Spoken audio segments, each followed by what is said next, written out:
Hi, Edo. Thank you for taking some time to talk with us today. I know you've been very much plugged into this whole situation in Ukraine and anything that has to do with Russia. You're in Georgia, and you have a reason to be vigilant about what Russia's doing. Can you assess for us just briefly the status of this war 7 months after it started, this war in Ukraine? Sure. Hi, JJ. Thank you for having me. Yeah, we've been monitoring Russia's invasion of Ukraine very close for this whole period, and basically we've been studying the whole information space in Russia, around Ukraine, and the war in general. And there are of course many bad developments. First of all, inside Russia, because since Russia's invasion, Moscow has doubled down on censorship and its assault on free speech as an attempt to prevent factual information about the war from spreading to domestic audiences. We've seen how Kremlin has blocked and banned the Western websites and social media platforms, and of course they have passed a very bad law, basically, that imprisons a person for sharing fake content about the Russian army, among other measures. And despite these measures and efforts, we see that still some Western platforms like YouTube remain still available in Russia. And of course, Russian citizens are routinely employing virtual private networks, the VPNs, to bypass the official restrictions and to access the content in the West. So we cannot claim that the Russian citizens do not have information, the factual information. And of course, all the hostile narratives that are spread by the Kremlin to justify Russia's war in Ukraine and the war crimes, how they are using all the various channels, starting from Twitter and the Telegram, and of course, the Russian social network VK, continue to the official statements, which are of course surfacing on the Western platforms. And last but not least, that the latest Putin's talk that I watched a couple of minutes before was basically a very interesting thing, because it was he didn't mention basically Ukraine, but it was mostly about how they are the anti-Western, and the speech was mostly homophobic. The whole speech was based on Western values versus Russian values. And basically, while he claims to be annexing new parts of Ukraine, he spoke against Western neocolonialism. And then he was mentioning how the West is trying to impose parent one, parent two on Russia, against mother and father, basically all this homophobic agenda. And of course, how Russia is how Western is Satan, who Russian Orthodoxy is trying to fight. All of these speeches and all of the narratives that we're watching online are just an attempt to justify the failed Russia's reinvasion in Ukraine. There is an absolute lot going on there, and you just laid out most of it right there. And it's very complex and complicated. And on top of that, there is this mobilization that Vladimir Putin and Russia they've tried to put into play, and hundreds of thousands of people are trying to escape, men trying to leave the country, and a lot of them are headed your way to Georgia, or have tried, or maybe already there. What have you seen, or what have you noticed about this mobilization and how it impacts Georgia and people trying to get there? 800,000. This is the number that of the Russian citizens who entered Georgia from March to August. And this is a horrific number in terms of national security perspective of Georgia. What we have now, the situation is the following: that Estonia, Lithuania, Latvia, Poland, and now Finland as well, they closed the borders for the Russian citizens, because they think that they should take and must take responsibility for their war. And what we see in Georgia is that Georgian government is not planning to shut the borders, but instead they did not even introduce the visas for the Russian citizens. So basically, Georgia can be entered visa-free and is entered by hundreds of thousands of Russian citizens on a daily basis. And there are, of course, many online platforms, and mainly Telegram, where they are exchanging information and sharing information about the situation at the Georgian border, giving tips to each other where to buy products, how to get some documents, including one of the horrifying things that I saw was that some people were asking how they can buy driving license in Georgia. And this is what is the biggest threat for Georgia's national security, that Russian citizens going outside of Russia, they are exporting corruption, like Russia was exporting communism during USSR times. And now we will see that all this corruption, how they should buy driving licenses or houses, etc., it will be exported to Georgia. And another thing is that these people, they have their passports. They are not asylum seekers in Georgia. They are just people with passports whom Putin and his government might defend one day in Georgia. And then the city is basically, many people are coming to Tbilisi, and the city is paralyzed. There are many traffic jams. The situation is getting hotter on a daily basis. Yesterday, there was a big protest organized by civil society at the Russian-Georgian border. Basically, they are against letting in Russian citizens. And we see this kind of tensions online and offline.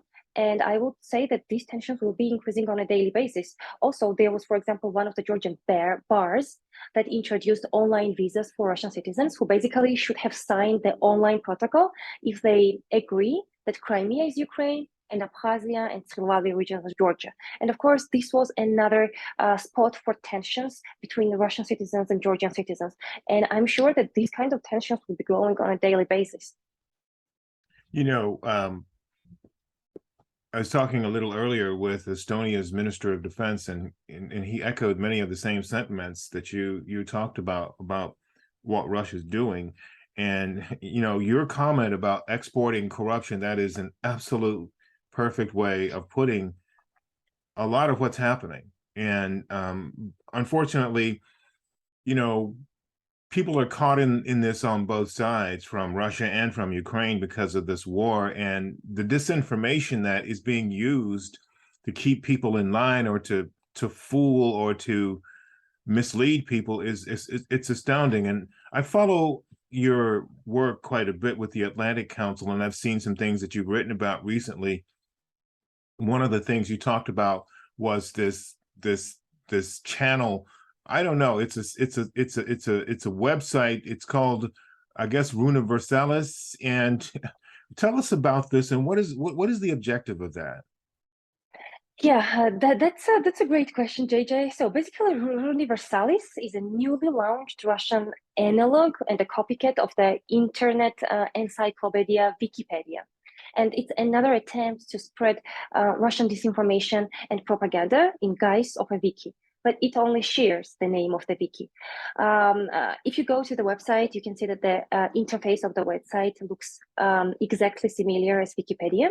There are a couple of sections, for example, the section for quotes, the section of the day, the quote of the day, the image of the day, etc. And one of the biggest section, which Universalis is dedicated to, is Russia's special military operation, how Russia refers to the war in Ukraine.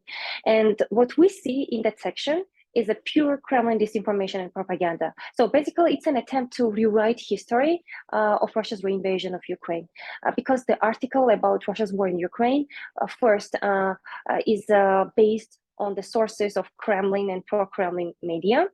And of course, the official statements of MOD and MFA of Russia. And second, they are basically telling a story, absolutely the story filled with lies. For example, one of the subchapters in the article about war is concerning to civilian deaths. The article does not even mention who is behind the civilian deaths, and it's important. It's extremely important because Russia was fighting with Wikipedia too, like it was fighting with Facebook and Twitter, etc.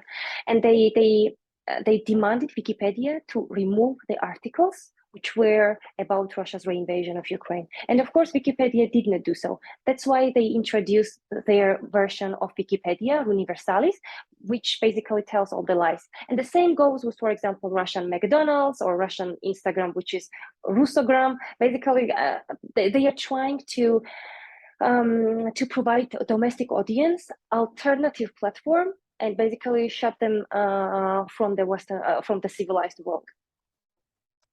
It's amazing how many people fall for this kind of thing. But then when you look at it, Eto, a lot of people really don't know where to go to get truth these days, because there's so much disinformation out there, so many channels. There are a lot of really young people who are easily fooled. And then you have older people who may not know how to navigate these channels, or, who may have beliefs that may be impacted by, their history, their experiences, their lived experiences. As someone who is an expert in this whole fighting disinformation, what's your best advice for people wherever they are, whether they're in Georgia, Russia, Europe, US, anywhere? What's your best advice for people when trying to navigate questions about information they're seeing? Yeah. First of all, just to go back to Russia's ban of Western media and Western platforms, BBC and Radio Free Europe, and I think others as well, introduced some tips for Russian citizens on how to access their content in the dark web, and some other tips. So we cannot say that, these platforms are not accessible. The second thing is that there are many reputable media, the online one, who share the factual information. And interestingly, if, for example, Russian citizens do not have access to Facebook, they can go to Telegram, which is not blocked to Russia. Interestingly, for example, Washington Post or New York Times, they went to Telegram and opened their channels with the aim to reach as many people as possible with the factual information. So they are there. They are on the open platforms, and they are accessible. The third thing is that there are many fact checkers who are not providing the opinion, but facts. And following them and knowing more about Russia's war in Ukraine would be the best practice. So one last thing I'd like to ask you about. Again, as I mentioned, I've been following some of your writings, and there's one thing that took place this week. There have been these leaks in the Nord Stream pipeline, and I noticed that you wrote, this was weeks ago, so you were way ahead of, I guess, the rest of us on this. There was a commercial that popped up on some of these Kremlin or pro-Kremlin social media channels, a video commercial that seemed to predict something like this. I don't know, I can't say for sure that it was connected to this, but it certainly seemed odd once this week all of these pipeline leaks started popping up. And then, of course, there's been suspicious ship vessel activity in the Baltics that I know has taken place. But tell us about this commercial that you discovered. Yeah, sure. So basically, the commercial shows the allegedly Gazprom employee. The Gazprom was written on his shirt, who basically goes to the pipeline, shuts it down, and then we see the footages of the frozen European capitals in snow. And basically, the whole commercial is threatening the European capital, that they will be left without any energy in winter. The Gazprom officially denied any involvement, but they said that the commercial is great. What we saw yesterday and the day before yesterday, basically after the leaks, what was happening in the information space was that Maria Zakharova, the spokesperson for Russia's MFA, she demanded on her Telegram channel that the US President Joe Biden should answer whether the US was behind these leaks or not. And she referred to a press conference which was held by Biden back in February, when basically Olaf Scholz visited the White House. And during that meeting, Biden said that if Russia invades Ukraine, there will be no longer Nord Stream 2.